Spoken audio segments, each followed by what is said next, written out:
This is project 4 of the shape unit, and what we're going to be doing with this assignment is a repeating and alternating pattern of shape.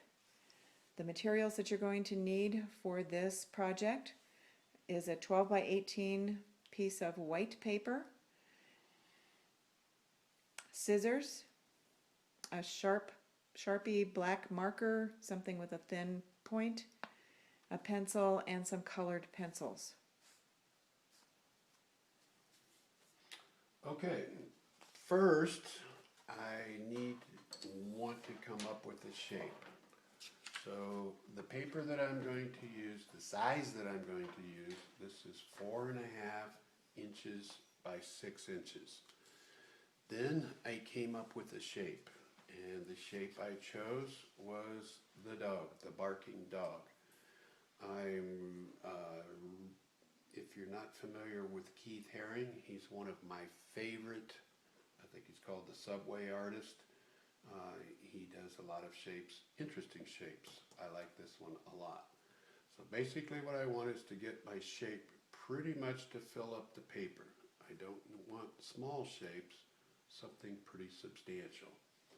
The next step is I trace that onto a piece of not cardboard, but like a tag board, actually at the back of a notebook paper is what it is. So it's substantial. Then I will take my white paper and I'm going to take my shape.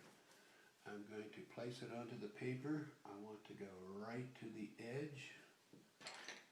I'm going to take my pencil or marker will work. I'll probably come back with a marker later, but I'm going to trace my barking dog. I'm going to go right off the paper when it permits.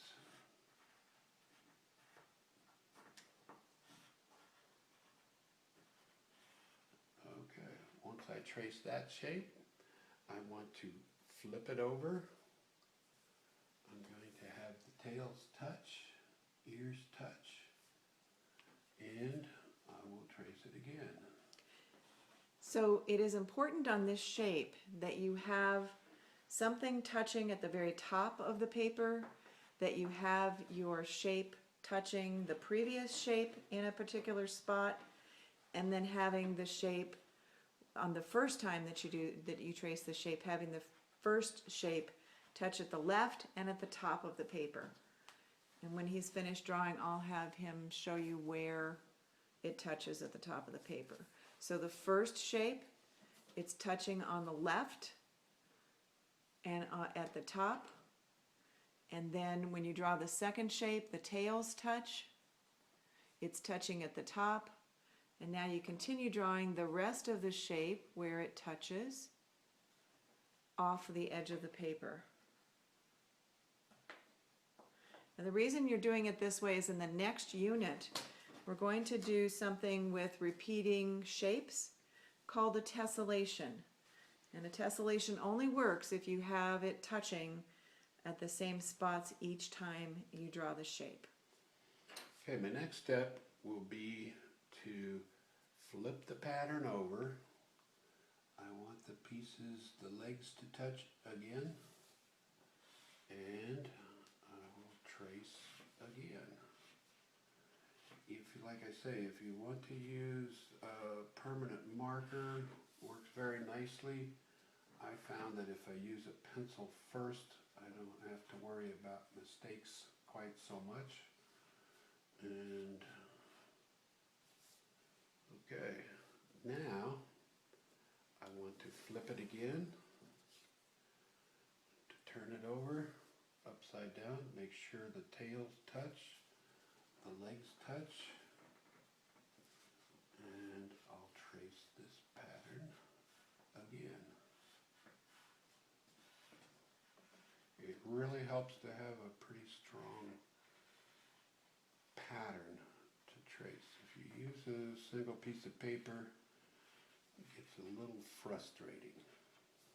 Okay, Next, I want to go off the page again. I'll pick it up on the corner. And